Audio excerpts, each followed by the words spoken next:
My name is John Bodette. I'm a Core 4 member, one of the founders of Pathways for Youth, and a proud St. Cloud Rotary Club member, and a 1972 graduate of St. John's. And I'm Tim Wensman, a much younger graduate, 1979 of St. John's, also a board member for Pathways for Youth, one of the Core 4 group. Unfortunately, our other two members of the Core 4 are not here. One is Bill Maney.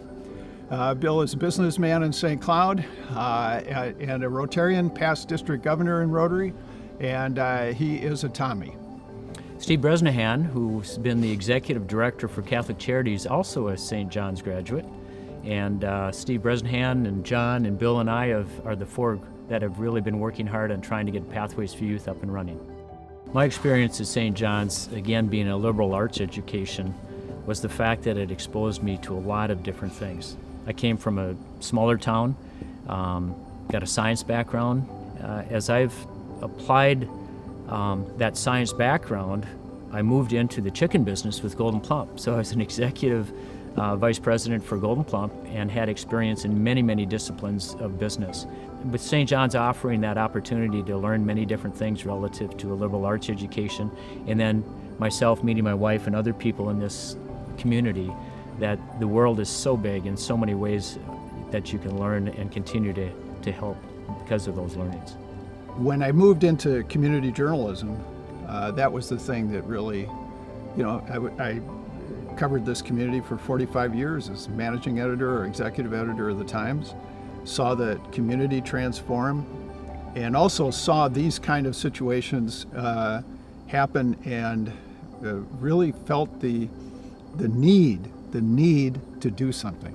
But we all realized that when we started this off, we needed a place to have it, we needed to have funds, we needed to get staff, all the things that you do when you start up a new venture. The motto of Rotary is service above self. We really tried to apply that as to how we could be of service to the youth who are sleeping on couch hopping, are sleeping in their cars, are sleeping under bridges, are sleeping in the woods. And the biggest need that the people told us, the experts told us after 8 months of interviews and everything, was they needed a youth resource center, a one place that youth could go and get all the different services that they would need, with the ultimate goal that they can complete their education, get a job, and be growing, contributing members to the community. When they walk into Pathways, they have a whole realm of services that our volunteers will guide them through the center. It includes laundry and a shower. Every evening, we serve a hot meal donated by restaurants or companies in town. We have a food pantry, especially stocked with items that fit in a knapsack or a duffel bag, which for these young people, it can contain their entire lives.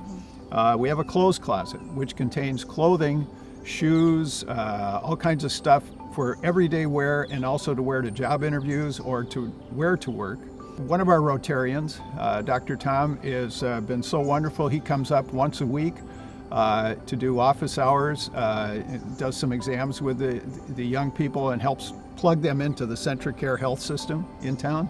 A number of the youth will have children with them, or babies or infants. So we also have an area where the children can play while mom or dad are on the computers, which we have so they can check out job applications, can check out school opportunities.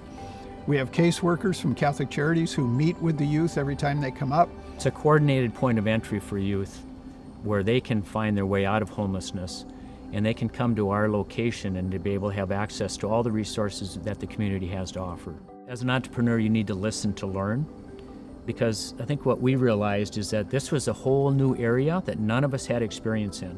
And I think we all knew that. And so we were all pretty humble about the fact that we knew we didn't have the knowledge in this area and that we had to listen to the experts. We actually listened. We listened very, very hard. There have been so many times when we've had unexpected wonderfulness where somebody will come in with a whole bunch of stuff to donate.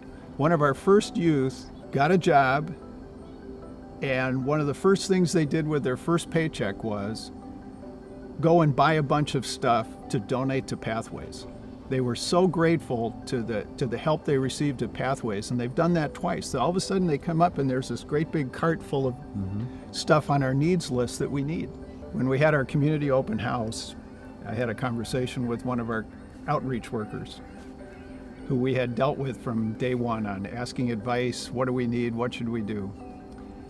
And she looked at me and she kind of teared up a little bit and she said, you know, when you Rotarians came to us, we thought, okay, they'll give us some blankets maybe and some granola bars or something, but you've done everything that we asked of you. And that's a youth resource center to get those youth back on a path to grow and be contributing members of our community.